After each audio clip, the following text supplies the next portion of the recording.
This is episode 6 of the Why I'm Right podcast, and today we're talking about 3 major issues in the world today, in our country today. We're breaking down and juxtaposing the 2 candidates for president of the United States, Joe Biden and Donald Trump. And specifically, we're going to dive into how they fundraise and juxtaposing the way that they're fundraising versus one another. Next, we're going to dive into the border crisis leading to a potential terrorist attack on U.S. soil. Very important, so stay tuned. And finally, we're going to talk about the breaking news from yesterday. The breaking news, Donald Trump makes his statement, makes his opinion known on abortion. This is the Why I'm Right podcast, and this is episode 6. We live in a world filled with noise and confusion, clickbait, and outright lies in the media. But here, we cut through the clutter to find the truth, no matter how uncomfortable it may be. This is Why I'm Right, the podcast where we dig deeper, ask the tough questions, and unravel the tangled webs of political and current events. Join us as we dissect the latest news, analyze political rhetoric, and challenge the narratives that dominate the mainstream discourse. We're not shy. From dissecting the motives behind policy decisions to uncovering the hidden agendas of public figures, it's what we do. It's time to think for ourselves. This is Why I'm Right. And now your unafraid and unapologetic host, Matt Taylor. Welcome to the Why I'm Right podcast. Like he said, I'm your host, Matt Taylor, and today is episode 6. It's Tuesday, April 9th, and we're diving into a lot of the major issues in the country today. We're kicking it off with one of the biggest stories of the past week, and that is the fact that Joe Biden and Donald Trump both held fundraising events, but both did it very differently from one another. And it's clearly important to talk about because if you remember from the 2020 election, Biden ran his campaign from the basement. Biden ran his campaign almost as a shadow campaign, meaning we didn't see much of Joe Biden. We didn't hear much from Joe Biden. And it looks like the plan in this election cycle, the 2024 election cycle, is to do more of the same. And the reason I say that is because it looks like in this fundraising campaign of last week, Joe Biden couldn't raise money by himself. He had to call in backup. He had to call in backup from specifically Barack Obama, Bill Clinton, and even Lizzo. So when you juxtapose that from Donald Trump's campaign, Donald Trump in 2020 was in the election cycle, the news cycle, every single day. We heard from him every single day. People were actually annoyed about how much they heard from Donald Trump. And the reality is when you juxtapose even the way they fundraise, again, Biden had to have Obama, Clinton, and Lizzo to raise $25 million, and you juxtapose that with Donald Trump, he raises over $50 million in one day by himself. And the biggest difference between these 2 candidates is Donald Trump is the asset. Donald Trump is the asset. I'll say it again. He is the asset that makes the campaign what it is. Now, I heard a little bit of this on Dan Bongino's show, so I'll give him a little bit of credit here. But if you look at Donald Trump, he is the campaign. He is the Make America Great Again movement. In other words, the way people, my age and even younger say it, is he is him. Donald Trump is him. And when you juxtapose that with Biden hiding in the basement in 2020, and you juxtapose that with where we're at today, in an election year, in 2024, typically the United States president does what? Forget the election year. Typically, the United States president does what? Specifically talking about February during the Super Bowl. Normally, the president gets up and does a long-winded interview with the news network that is covering the Super Bowl. We didn't see that. Joe Biden didn't do that. Do you think if Trump had the chance to sit in front of America and give his view of America, his vision for America on a national scale right before the Super Bowl, Donald Trump would turn it down? And you have to ask yourself, why would Biden not want that opportunity? Why would Biden not want that chance to sit in front of the American people, millions of people who watch the Super Bowl, gathering together to talk about his vision for America, talk about his accomplishments that he's had, if you want to call them accomplishments, over the last 3 years. And so, again, when you look at these two candidates side by side, whether you like Trump or hate Trump, whether you like Biden or hate Biden, there's no secret that they run their campaigns, they run their White House very differently from one another. Now, whether you agree with the way they do it, that's another story.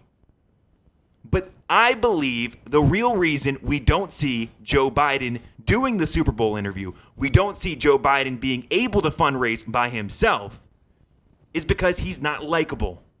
He has some of the lowest approval ratings of any president in the history of the United States of America. And I believe it goes back that people don't like a liar. People don't like a liar. And Biden is pathological. People, when they start lying, they lie about big things. That's one thing. I think lying goes on all across politics, all across the news. I think everyone lies about the big things. But the problem is, and when you become a pathological liar, is the problem is when you start lying about little things. So I want you to listen to this clip because I think it is important, because it shows that Biden is pathological at this point. He lies about the little things today. So here's a clip of Joe Biden talking about his background. Listen up.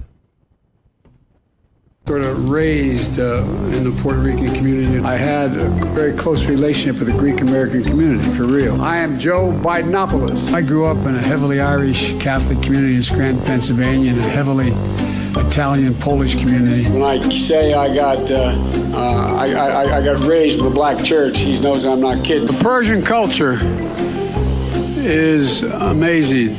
As a student of the Persian culture, I probably went to shul more than many of you. I come out of the black community. The background of my family is Irish American, not fundamentally unlike the Palestinian people. I might say raised in the synagogues of my state. Everybody in town was either Polish or Italian.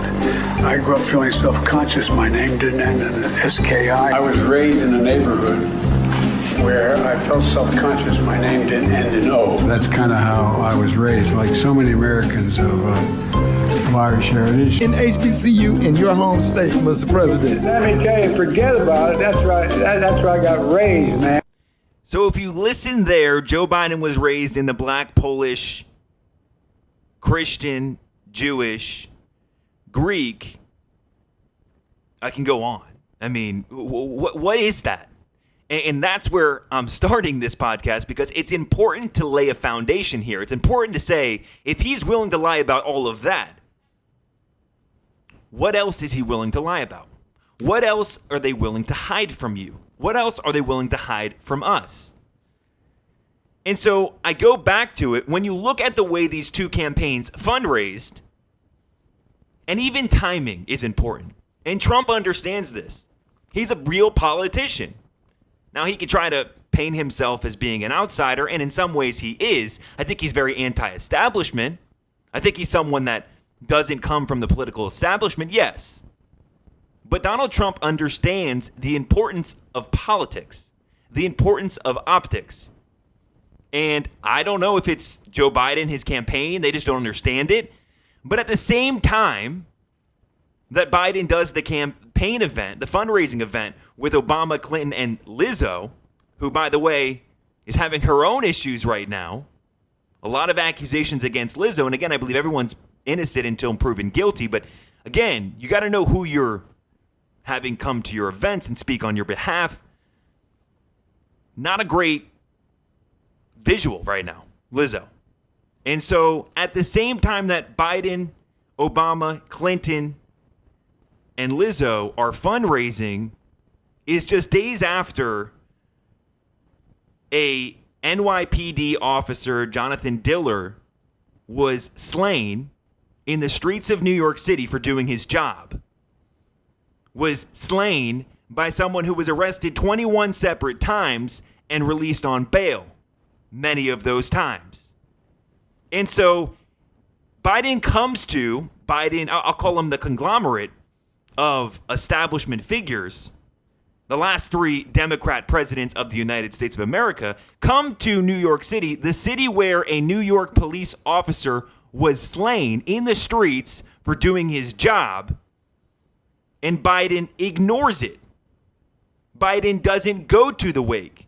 Biden doesn't make statements about this officer. When you're in the city that this atrocity went down in, to go to that city to fundraise for a campaign, again, I go back to it, it's about the optics. It's not a good look. It's not a good optical illusion for you and I. And so at the same time that Biden, Obama, Clinton, and Lizzo are campaigning and raised $25 million, sounds like a big number. We're going to get to why it's not such a big number later.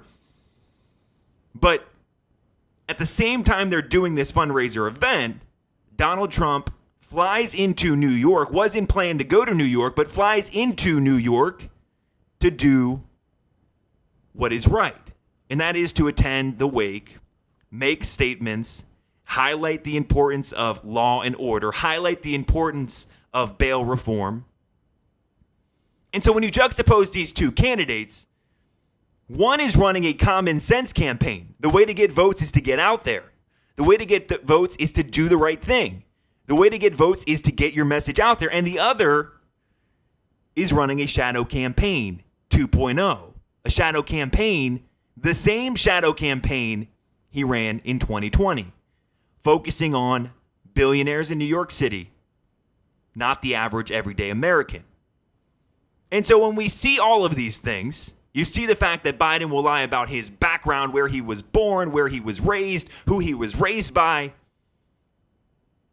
And you combine that with the fact that he's not running a smart campaign. And you see his poll numbers drop and drop and drop. The latest poll numbers, Trump is winning in almost every single state that decides the election. Trump is winning in all of the swing states right now, if you go by the polling.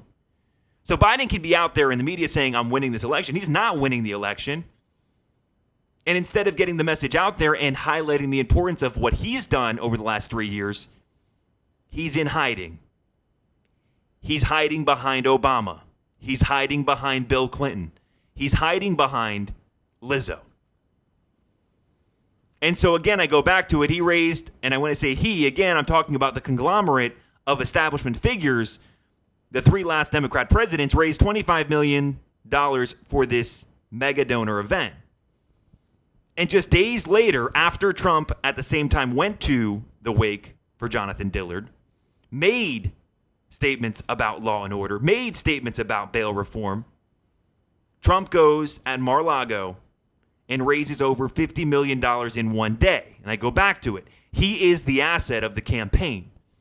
When the candidate for president isn't the asset, and you have to call in backup, and you have to call in Obama, you have to call in Clinton, that's a problem that I believe the Democrats are starting to realize. And so Trump is the asset of the Republican Party, the asset of the GOP. And more than anything else, the most important part of this message here is Trump is his best advocate. And so, again, when you juxtapose these two positions and you talk about the fact that Biden will lie about these small things, he's pathological, and he doesn't want to be out there, maybe it's because people like you and I start seeing the crap that comes out of his mouth for what it is. This is the party. It's hard for, again, maybe it is smart campaign move. It's hard for Biden to go out in the public eye in New York City, stand there when a police officer was just slain in the streets for doing his job, and you get up and say anything about bail reform, anything about law and order, because you are the party, you are the person that ran during the George Floyd riots, that ran during the issues, the civil unrest in the country, that ran the defund the police movement. This is Biden crime, as Trump calls it.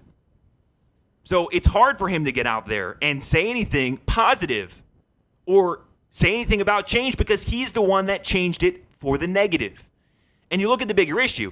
They're the party of the defund the police movement. They're the party of the open border policies. And they're the ones of the America Last policies that are going on across the globe. We're going to spend more money in Ukraine, more money in Israel, more money in Taiwan than we will at our own border. Again, I did a whole podcast on the importance of the America First policy and about how our government needs to focus on our people. So what is the result of all these policies? What is the result of the defund the police movement, the open border policies, the lack of leadership across the globe, or as I call it, the America Last policy? The results are cops are being killed in this country. Jonathan Diller is a perfect example. Cops are being killed in a Democrat-run city based on Democrat policies that were just put into place years ago. Now, does that mean cops have never been killed? No. But do I think under an administration that focused on law and order, someone could go get arrested 21 separate times, get released on bail 21 separate times, and then go kill a police officer? I don't. I don't buy it. That kind of crap doesn't go on in Republican states and Republican stronghold cities. We don't see it. So what is the result? Cops are being killed in the streets. U.S. citizens are being killed like Laken Riley. Again, I go back, the open border policy. Started with defund the police. The next policy on the Biden agenda is the open border policy. And you see what happened with Laken Riley. You see what happened in Georgia. And now where we're heading, and I know I told you I'd dive into this before the podcast even started, but there is issues right now with terrorism in this country. And it goes back to the open border policy. When we bring in thousands, if not millions of people that we have no idea who they are, what they're capable of, why they're coming to this country, under the guise of, hey, we're trying to be nice people, we're going to get taken advantage of. You see it all the time. It happens in our society every single day, not just politically. I'm talking about you and I, our lives. If someone takes advantage of you and you continue to be nice, they're going to keep taking advantage of you. It's common sense. That's why we here at the Why I'm Right podcast are the common sense army, because we're using common sense to unfold what's really going on. So now we have an issue in this country, and I'm going to play it here. Here's clip 2 about the FBI, the CIA, warning of potential terrorist attacks in the U.S. on U.S. soil for the first time since 9/11. FBI and Homeland Security officials are warning U.S. law enforcement about the potential for terror inspired by that deadly ISIS attack in Moscow targeting a concert hall. The concern, according to the bulletin, violence targeting mass gatherings such as sports stadiums, concert venues, or houses of worship in the United States. Law enforcement told to be on the lookout for any suspicious activity. The bulletin coming just days before millions will gather to watch the eclipse on Monday. Authorities say following the Moscow attack, ISIS and its supporters celebrated the assault and shared graphic and violent attack footage. The terror group calling for similar attacks in the United States. I'm told U.S. law enforcement is being urged to take this bulletin seriously. Sources say ISIS remains a very real threat, David. Now, if you remember when Trump was in office, we annihilated ISIS. There wasn't a fear of ISIS. And now the FBI, Homeland Security, the CIA are saying there is a real threat on U.S. soil for there to be a terrorist attack in this country. And if that doesn't scare you, nothing will. And so when we see everything, I mean, it seems so simple. The defund the police movement leads to more crime, obviously. Police being killed in the streets, obviously. The open border policies leads to illegal immigrants coming into this country, committing migrant crime because they're coming here. And I go back to it. When we were first starting as a nation and we were the land of immigrants, It was the land of legal immigrants. I said it on a podcast previously that we here in Ellis Island, in Angel Island, we had turned many people away if they didn't have a sponsor. They didn't have a job before they entered this country. If they were coming in with disease, we turned them away. So when the defund the police movement leads to mass crimes, police being killed, the open border policies lead to more illegal immigrants coming into this country who we don't understand, don't know, more migrant crime, and now potential terrorism. And if you think this is just hysteria, if you think this is just fear-mongering, listen to this clip here. This is clip 3. This is in Michigan, a United States state, a battleground state, a state that means something.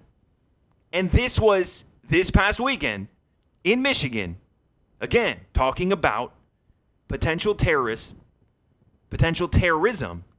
in the United States of America.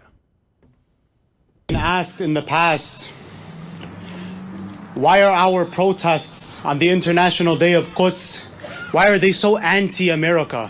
Why don't we just focus more on Israel and not talk so much about America? Gaza has shown the entire world why these protests are so anti-America. Because it's the United States government that provides the funds for all of the atrocities that we just heard about. And this is why Imam Khomeini, who declared the International Day of Quds, this is why he would say to pour all of your chants and all of your shouts upon the head of America.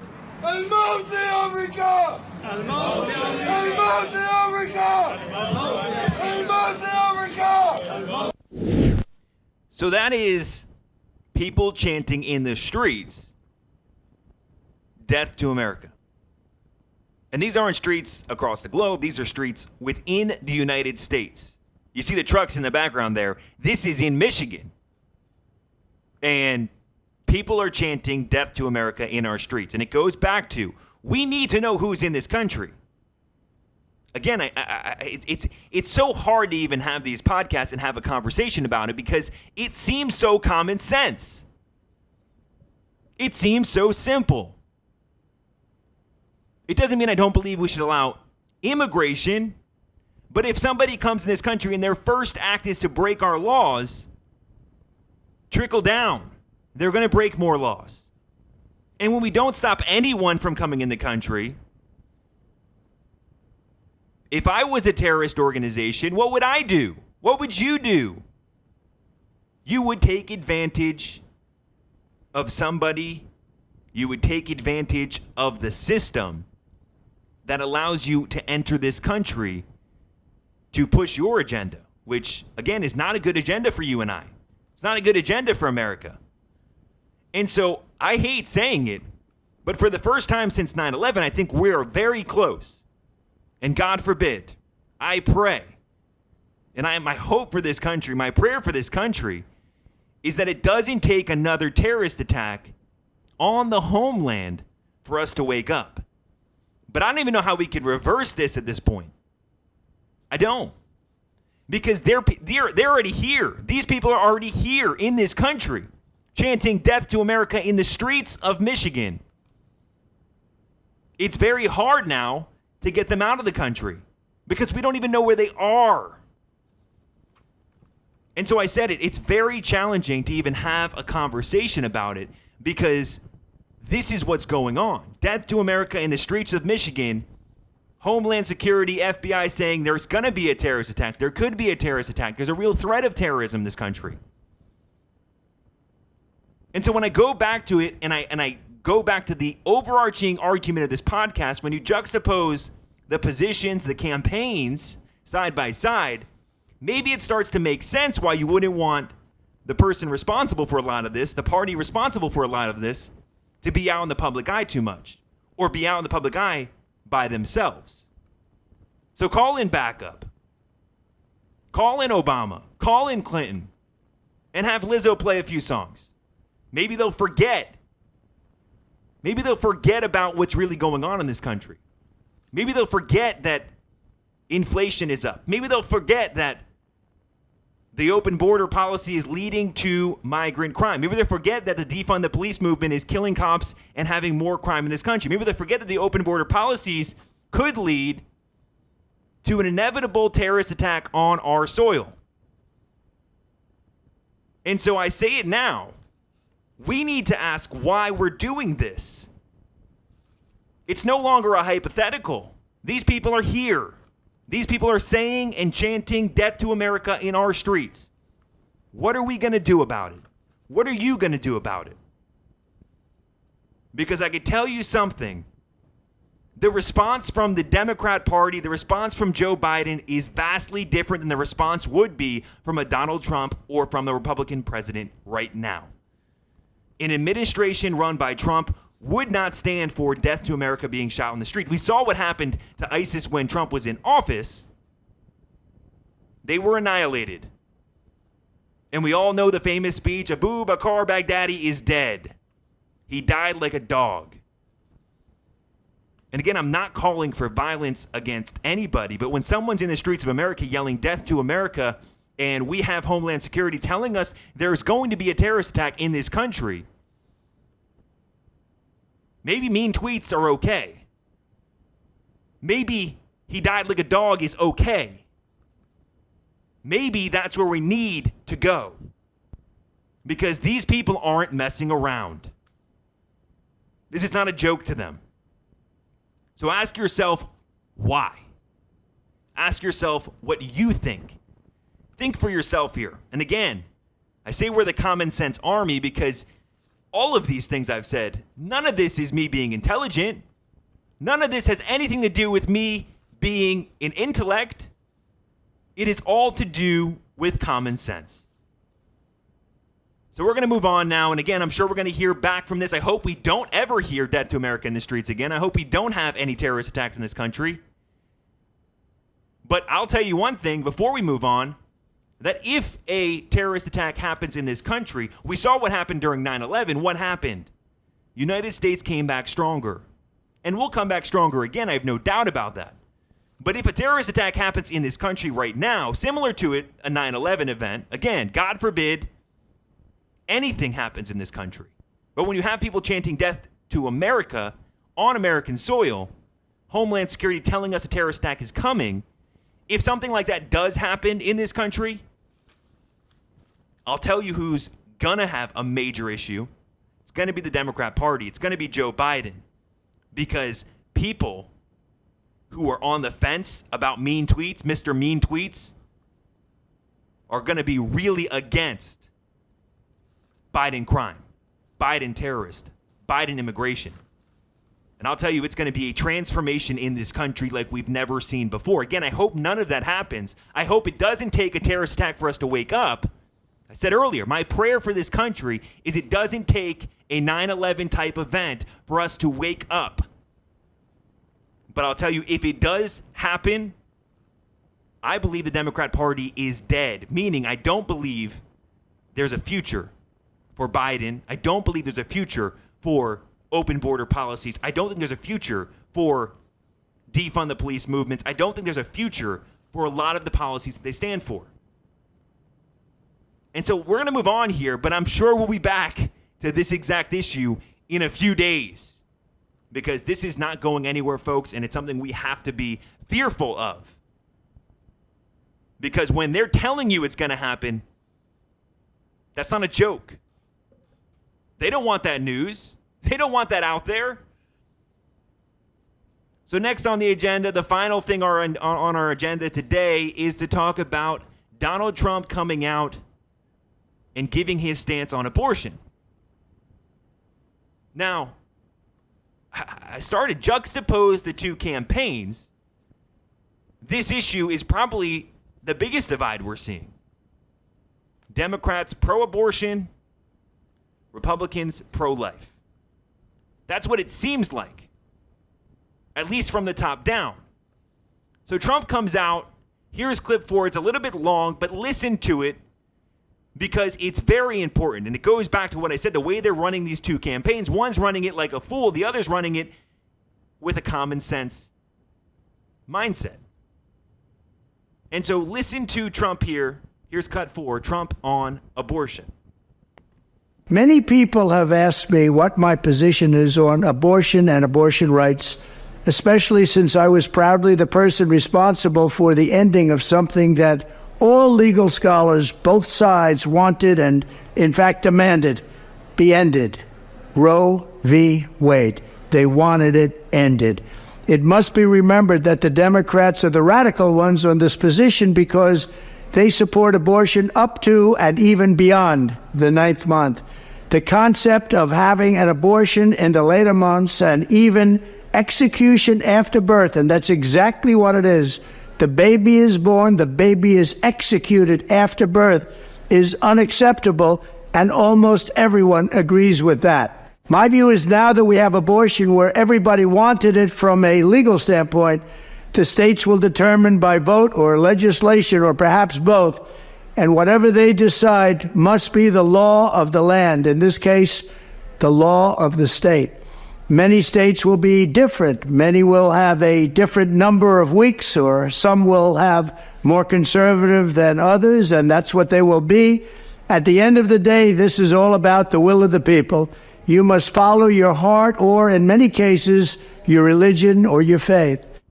And so Trump does a great job here walking the line, walking the tightrope, because he comes out and he says in the beginning, I'm the person responsible for the overturning of Roe v. Wade. So he's still putting out there, I'm pro-life. If it wasn't for me, this wouldn't have happened. I put in 3 pro-life Supreme Court justices, and if I'm elected again, I'll do the same. But then he goes on and says, I support it being put back into the states. And the reason I'm bringing this up is because, again, this podcast is really about juxtaposing the two campaigns. In 2022, when we had numerous elections, not presidential elections, but elections of the representatives in the Senate, elections of the representatives in Congress, and the Democrat Party ran on this issue. Trump's trying to overturn Roe v. Wade. Trump did overturn Roe v. Wade. Trump is very pro-life. Whatever it was, the narrative was, they raised millions and millions of dollars based on the abortion issue and overturning Roe v. Wade. Well, now Roe v. Wade is overturned. Now it is back to the states.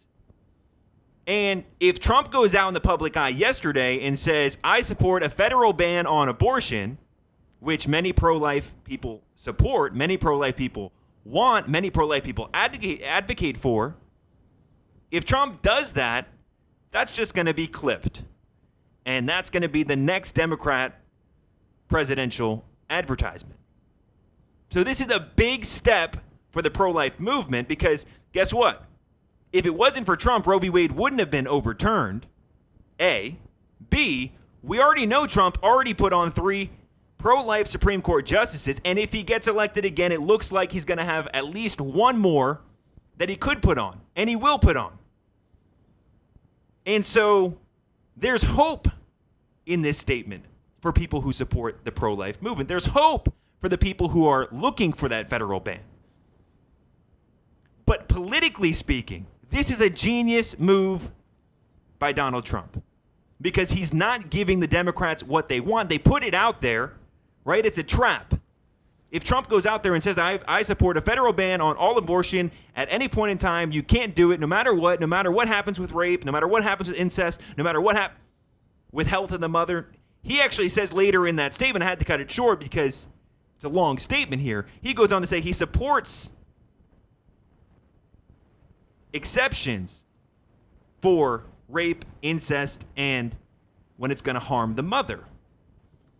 So Trump is walking the tightrope here, but he didn't walk right into the trap of the Democrats. And that trap would be if Trump said publicly, I want a federal ban on abortion,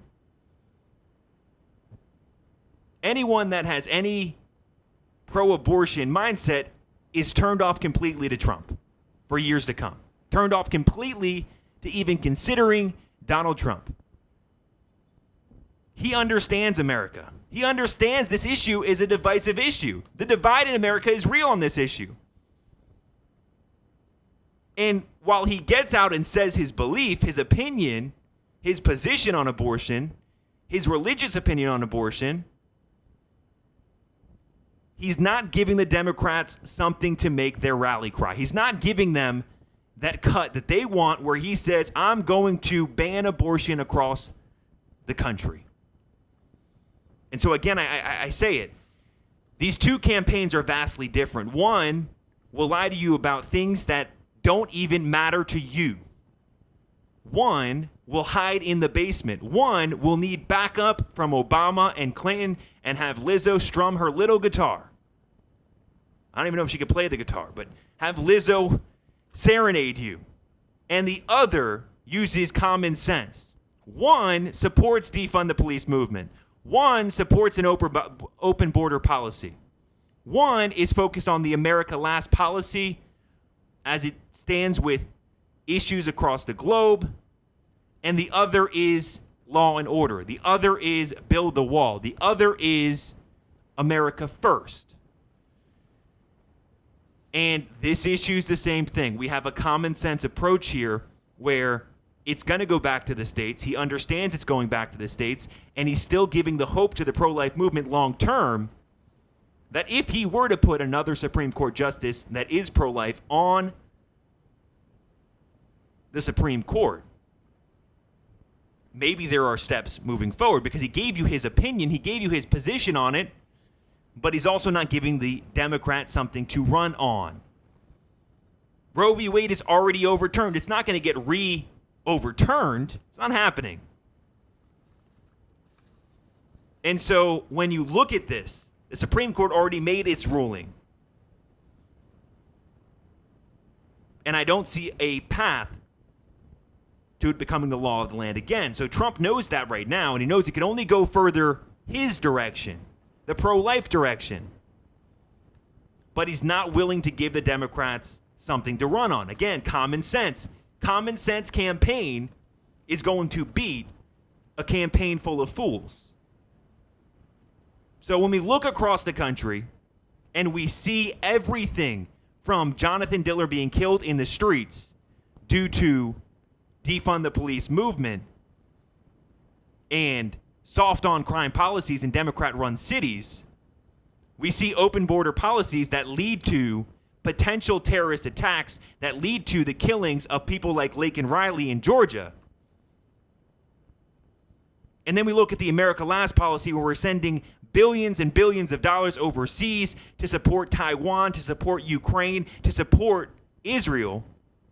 Yet our people are suffering. When you see a political issue like abortion, where people have deep-rooted opinions, faith-rooted opinions, beliefs. One is saying it should be legal everywhere, in every circumstance. And the other comes with a common sense approach. It juxtaposes the two campaigns. And so we're in election year. We're now 200 whatever days it is away from election. And I think we have a real clear view of what the country would be like under Biden and what the country would be like under Trump. For the first time, I believe, and you could fact check me on this, for the first time in the history of politics, we're seeing an election between two presidents. One in power, one was in power. We have 4 years of Biden, we have 4 years of Trump. We see what Biden was like as president. We see what Trump was like as president. And we can compare and contrast all we want. Ask yourself, do you want a common sense approach? Do you want someone who's going to be maybe a little bit mean, maybe go out in the streets and say something that you're feeling inside? When someone's chanting death to America, maybe we need a response from the leader of the free world. Maybe we need a response when somebody is in our streets, in the United States of America, on American soil, saying something like death to America. Maybe we need a few mean tweets. Or do you want someone who's then going to send money across the country, not stand, not have a backbone, and need to call in support from Obama Clinton to raise $25 million? You tell me. Do you want the candidate that could raise $50 million in one day because he is the asset of the campaign? He is the campaign. He is the movement. He is him. Or do you want someone that needs Obama to raise the money, who needs Bill Clinton to raise the money, who needs Lizzo to raise the money? We need a strong leader right now.